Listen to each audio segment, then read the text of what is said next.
जरा धीरे से बोलो, कोई सुन ना ले। आजकल दीवारों के भी कान होते हैं। ये बात हम सबके कानों में पड़ी होगी और हमारे मुंह से भी निकली होगी, लेकिन सोचने की बात यह है कि ये वाक्य कब कब हमारे मुंह से निकलता है और कब कब हमारे कानों में पड़ता है, क्योंकि ऐसे कम ही गुप्त राज होते हैं जो हम नहीं चाहते किसी और को पता चले। लेकिन अक्सर परिवार में अशांति का कारण हम स्वयं ही होते हैं। हम इस बात को देख पाए या भले ना देख पाए, पर यह असल सत्य है, क्योंकि जाने अनजाने में मूर्खता बस हम खुद ही अपनी वो बातें दूसरों को बता देते हैं जो हमें कभी नहीं बतानी चाहिए, और वही बातें जो जाने अनजाने में हमने किसी दूसरे के सामने बता दी थी, अक्सर वही हमारे दुख का कारण बन जाती है, वही हमारे झगड़े का कारण बन जाती है, और फिर बाद में हमें पछतावा होता है कि मुझे ये बात किसी को बतानी नहीं चाहिए थी। मेरी ही गलती है जो मैंने जाने अनजाने में ये बात सभी को बता दी। इसीलिए आज की ये जो बौद्ध कहानी मैं आपको सुनाने वाला हूँ, उसे सुनने के बाद आपको 7 ऐसी बातें पता चलेगा जो आपको कभी किसी को नहीं बतानी। ये जो 7 बातें हैं वो आपको किसी को नहीं बतानी, और क्यों नहीं बतानी इसके पीछे का तर्क भी मैं आपको दूंगा। और इन 7 बातों के अलावा अगर आपको लगता है कि कोई बात ऐसी है जो मुझसे छूट गई या मैं नहीं बता पाया, तो कमेंट बॉक्स में जरूर बताना। इससे पहले कि आप इस बौद्ध कहानी में खो जाए, इस चैनल को सब्सक्राइब जरूर कर लें ताकि आप इसी तरह की मोटिवेशनल स्टोरी देख सकें। चलिए कहानी शुरू करते हैं। बहुत समय पहले की बात है। एक गांव में बलदेव नाम का एक किसान रहता था। वह किसान बहुत गरीब था। उसके पास ना तो पैसा था और उसे 2 वक्त की दाल रोटी भी बड़ी मुश्किल से नसीब होती थी। हर दिन किसी काम की तलाश में दिन रात खोज करने पर भी उसे कोई काम नहीं मिला। फिर एक दिन उसने अपनी पत्नी के सामने अपनी सारी समस्या बता दी। उसने अपनी पत्नी को कहा, मैं जिस जगह भी काम मांगने के लिए जाता हूँ तो हर कोई मुझे ये कहकर काम नहीं देता कि हमारे यहाँ काम की जरूरत नहीं है। मैं काम की तलाश कर करके थक चुका हूँ। मुझे समझ नहीं आता कि मैं तुम लोगों का पेट कैसे भरूं, अपने बच्चों को कैसे पालूंगा, और ये चिंता मुझे दिन रात खाए जा रही है। ये सुनकर उसकी पत्नी ने कुछ समय सोचकर कहा, तुम एक आदमी के पास सिर्फ एक बार ही काम मांगने के लिए जाते हो, और जब तुम्हें काम नहीं मिलता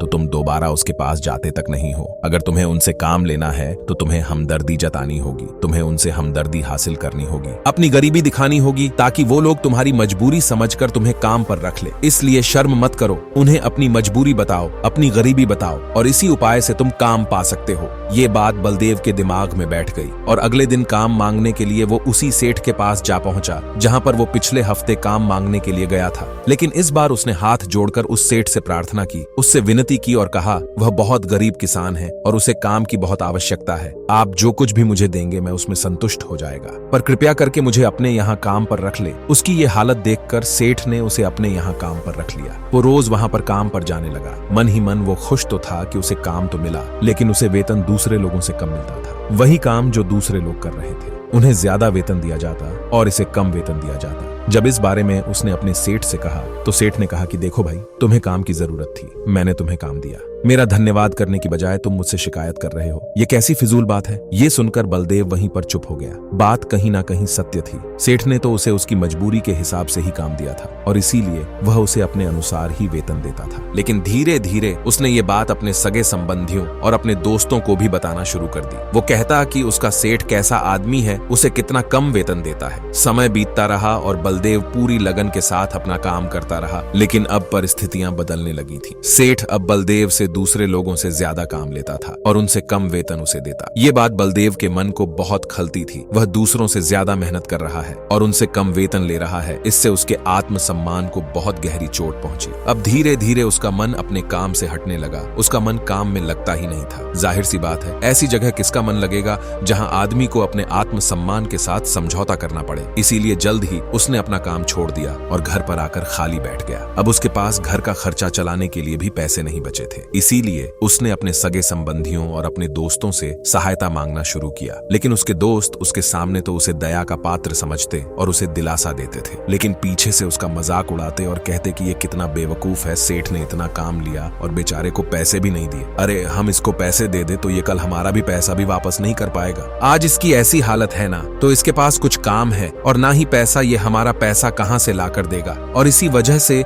बलदेव की हालत दिन प्रतिदिन खराब होती जा रही थी, जिससे वो दिन रात तनाव में रहने लगा। और वही दोस्त, वही सगे संबंधी जो उसके अपने होने का दिखावा करते थे, उसे दया का पात्र समझ रहे थे। उन्हें उसके ऊपर तरस आ रहा था। सब लोग आकर उसे ज्ञान तो बहुत देते थे, लेकिन कोई सहायता नहीं करता था। और अक्सर ऐसा ही होता है, ज्ञान देने वाले तो बहुत मिल जाते हैं, लेकिन मदद करने वाले हाथ पकड़कर आगे चलाने वाले कितने लोग मिलते हैं। फिर एक दिन उसे पता चला कि पड़ोस वाले गांव में भगवान गौतम बुद्ध आया हुआ है, जो बहुत ही ज्ञानी है। बलदेव इतना तनाव में था कि उसे कोई रास्ता नजर ही नहीं आ रहा था। इसीलिए जाने अनजाने में वो गौतम बुद्ध के पास पहुंच जाता है और वहां पहुंचकर वो सीधे उनके पैरों में गिरकर रोने लग जाता है। वो रोते रोते उन्हें अपनी सारी परिस्थिति बताता है। उसने बताया किस तरह उसके सेठ ने उसका फायदा उठाया और उसके सगे संबंधी उसके साथ कैसा व्यवहार रखते हैं। बलदेव की सारी बातें सुनकर भगवान बुद्ध ने उसे चुप कराते हुए कहा कि भले ये सारी समस्याएं तुम्हारी बुद्धिहीनता, तुम्हारी मूर्खता के कारण उत्पन्न हुई है, लेकिन अगर तुम्हारे अंदर विवेक होता तो इनमें से एक भी समस्या तुम्हारा चित्त को दुखी नहीं कर सकता थी। लेकिन तुमने अपने अविवेक के कारण, अपनी मूर्खता के कारण खुद ही अपने रास्ते में कांटे बिछा दिए। परंतु आज मैं तुम्हें 7 ऐसी बातें बताने जा रहा हूँ जो भूल कर भी किसी को मत बताना, और इन बातों का अनुसरण करते हुए तुम बाहर से मिलने वाले दुखों को तो दूर कर ही सकते हो, जो बेवजह दुनिया की वजह से तुम्हारे अंदर पनपलते हैं। पहली बात जो किसी को नहीं बतानी चाहिए वो है अपनी मजबूरी। मजबूरी का दिखावा करके दूसरों की दया पात्र बनाकर उनकी सहायता लेने की गलती कभी मत करना। हो सकता है कि आज वह तुम्हारी मजबूरी देखकर तुम्हारी सहायता कर दे, लेकिन कल वह तुम्हारा फायदा उठाने से भी नहीं चुकेगा, और अगर फायदा भी नहीं उठाया तो दूसरों के सामने तुम्हारा मजाक बनाने में वो आदमी कभी नहीं सोचेगा। इसीलिए कभी भी अपनी मजबूरी का दिखावा मत करो। अगर घर में 2 सूखी रोटी है तो वहीं खाकर सो जाओ, लेकिन दूसरों को इसके बारे में भनक तक नहीं लगनी चाहिए। जरा आप खुद सोचो, मजबूरी बताने का क्या प्रयोजन होता है। एक इंसान या तो वो दूसरों से सहानुभूति हासिल करना चाहता है या उनसे कोई आर्थिक मदद चाहता है, लेकिन अगर दोनों ही परिस्थितियां आप देखें तो दूसरा आदमी आपका फायदा उठाने से नहीं चुकेगा, और अगर वह फायदा नहीं भी उठाएगा तो अपनी नजर में तो वह आपको मूर्ख और बेवकूफ ही समझेगा, और दूसरों के सामने आपका मजाक तो जरूर बनाएगा। इसीलिए अपनी मजबूरी के बारे में कभी किसी को मत बताना। दूसरी बात जो किसी को भी नहीं बतानी चाहिए वो है अपने घर की बातें। जो भी हमारे घर के अंदर आपस में बातचीत होती है, हमारे माँ बाप के साथ, हमारी पत्नी के साथ, हमारे बच्चों के साथ, वो बातें परिवार तक ही सीमित रहनी चाहिए। अगर आप इन बातों का दूसरों के सामने ढिंढोरा पीटते हो तो दूसरों को आपके घर में घुसने का एक मौका मिल जाता है, और वह इसका फायदा उठाने से कभी नहीं चूकेगा। वो आपके परिवार के सदस्यों को आपसे दूर लेकर जाने की कोशिश करेंगे। अक्सर ऐसा होता है, हम समाज में देखते हैं कि हम अपने घर के झगड़ों को कम करने के लिए उन झगड़ों को अपने पड़ोसियों और दूसरे सगे संबंधियों को बता देते हैं, लेकिन इससे आपको सहायता कभी नहीं मिली होगी, बल्कि आपके घर की लड़ाई झगड़े और ज्यादा बढ़ गए होंगे, और ये जाहिर है वो बढ़ेंगे। अगर आप अपने माँ बाप की बात दूसरों को बताएंगे तो आपके माँ बाप को बुरा लगेगा, यही कि हमारा बेटा हमसे बताए बगैर दूसरों को ये बातें बता रहा है। इसीलिए अपने घर की बातें और अपने घर की लड़ाई झगड़े किसी के सामने मत बताना। अगली बात है अपनी अतीत की गलतियां और भविष्य की रणनीतियां किसी को मत बताना। जरा सोचो, अगर हम अपने अतीत की गलतियां किसी दूसरे को बताते हैं तो उसका क्या प्रभाव होगा। वो गलतियां ठीक तो नहीं की जा सकती, जाहिर है, तो उन्हें बताने का क्या प्रयोजन रह जाता है। आप अपने अंधेरे पक्ष को खुद दुनिया के सामने बता रहे हो, खुद अपनी गलतियां दूसरों के सामने बता रहे हो। इससे उस आदमी की नजर में आपका एक घटिया चरित्र हो जाएगा और वो भविष्य में हमेशा आपको उसी नजरिए से देखेगा।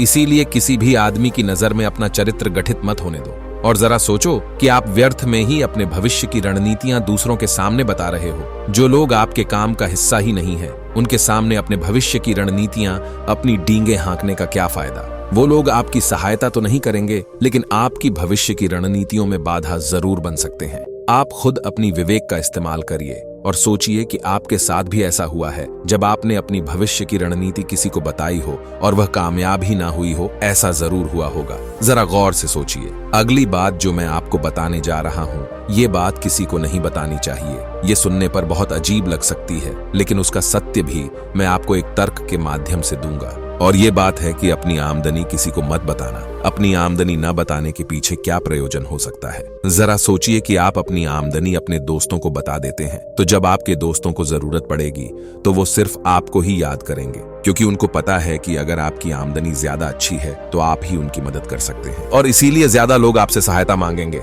और जब आप उनकी सहायता नहीं करेंगे तो वही सोचेंगे इस आदमी के पास पैसे हैं, मेरी सहायता कर सकता है, लेकिन ये मेरी सहायता कर नहीं रहा है।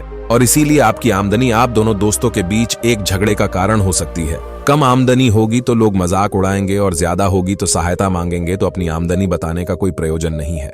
अगली बात जो मैं आपको बताने वाला हूँ उसे अपनी घाट बांध लेना और किसी को ये बात भूल भी मत बताना, और वो है अपनी कमजोरी और अपनी ताकत। अक्सर इंसान को पता नहीं होता है कि उसकी कमजोरी या उसकी ताकत क्या है, लेकिन अगर आपको अपनी कमजोरी और अपनी ताकत पता है तो पहली बात तो आप बहुत ही बुद्धिमान आदमी हैं, और दूसरी बात कि आपको ये बातें किसी से साझा नहीं करनी है, क्योंकि अगर आपकी कमजोरियां दूसरों को पता चल गई तो वो आपकी कमजोरियों का फायदा उठाएंगे, और अगर आपकी ताकत पता चल गई तो वही ताकत आपकी कमजोरी बन जाएगी, क्योंकि ये ताकत दूसरे आदमी को पता है और वो इस ताकत की काट भी ढूंढ ही लेगा। अपनी कमजोरी और अपनी ताकत अपनी पत्नी या अपने पति को भी नहीं बतानी चाहिए, क्योंकि इसके बाद आपको घर में उनसे हमेशा दब के रहना पड़ेगा।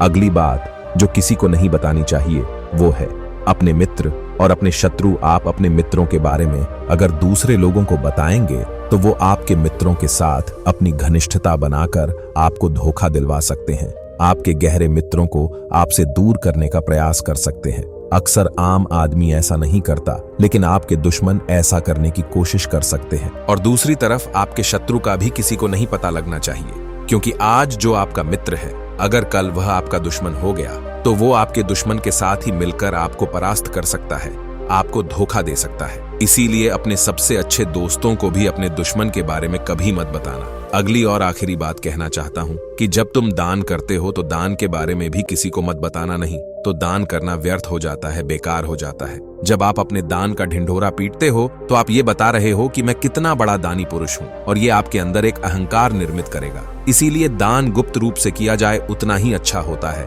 उतना ही फलदायी होता है। जब आपका बायां हाथ दान कर रहा हो तो दाएं हाथ को भी ना पता चले कि बायां हाथ दान कर रहा है। ये 7 बातें जो भगवान गौतम बुद्ध ने गरीब किसान बलदेव को बताई, इनमें संसार के सभी सिद्धांत छिपे हुए हैं। इन बातों का अनुसरण करते हुए आप अपने घर में सुख शांति बना सकते हैं और घर के झगड़े हमेशा के लिए दूर कर सकते हैं। आप इन बातों के बारे में अपने विवेक से भी सोचेंगे तो आपको ये बातें सच मालूम पड़ेंगी। और हमारा कहानी सुनाने का मकसद यही है कि आपका विवेक जागृत हो, आप खुद उन बातों के बारे में सोचें जो हम आपको बता रहे हैं, और अगर हम गलत हैं तो आप कमेंट बॉक्स में वो बात जरूर बताएं जिस पर हम गलत हैं। और इन बातों के अलावा भी अगर आप कुछ जानते हैं तो उन बातों को भी कमेंट बॉक्स में जरूर डालें। तो दोस्तों, आज की वीडियो में बस इतना ही। आशा है आपको ये वीडियो पसंद आई होगी। अगर पसंद आई होगी तो वीडियो को एक लाइक और शेयर करना मत भूलिएगा। ओम बुद्धम शरणम गच्छामि।